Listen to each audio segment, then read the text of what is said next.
Hazrat Abu Sa'id radiyallahu anhu reports that the Prophet sallallahu alaihi wasallam said, "Out of the clans of Ansar, Banu Najjar is the best, then Banu Ashal, then Banu Haris bin Khazraj, and then Banu Saida.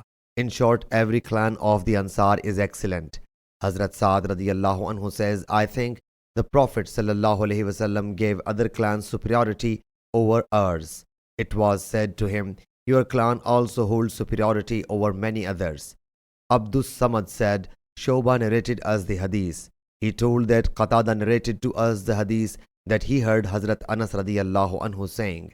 Hazrat Abu Sa'id has also reported another hadith from the Prophet sallallahu alaihi wasallam, but there is Sa'ad bin Ubaidah instead of Sa'ad.